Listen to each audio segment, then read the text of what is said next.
বিরাট কোহলির জন্য কি প্ল্যান? কেকেআরের পেসার যা বললেন। রবিবার উত্তপ্ত ইডেনের ম্যাচে মুখোমুখি কলকাতা নাইট রাইডার্স ও Royal Challengers Bengaluru. Away team হাল খুব খারাপ, সেটা পয়েন্ট টেবিলেই বোঝা যায়। তবে Virat Kohli, Faf du Plessis, Dinesh Karthik বিধ্বংসী ফর্মে রয়েছেন। টানা হারে ক্লান্ত রয়্যাল চ্যালেঞ্জার্স ব্যাঙ্গালুরু। এমন সময় ঘুরে দাঁড়ানোর লক্ষ্য হবে এই পরিস্থিতি ইডেনে ভয়ঙ্কর হয়ে উঠতে পারেন বিরাট কোহলি।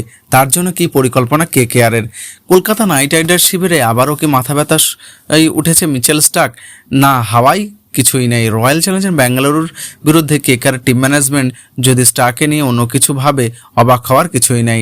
ইডেনে লখনৌ সুপার জায়ান্টের বিরুদ্ধে অনবদ্য বোলিং করেছিলেন স্টার্ক, নিজেই জানিয়েছিলেন তিনি পর্যাপ্ত টি-20 না খেলায় শুরুর দিকে সমস্যা হয়েছিল। ফর্মে ফেরার আত্মবিশ্বাসী শুনিয়েছিলেন স্টার্কে। রাজস্থান রয়্যালসের বিরুদ্ধে ঘুরে ফিরে সেই একই বিন্দুতে।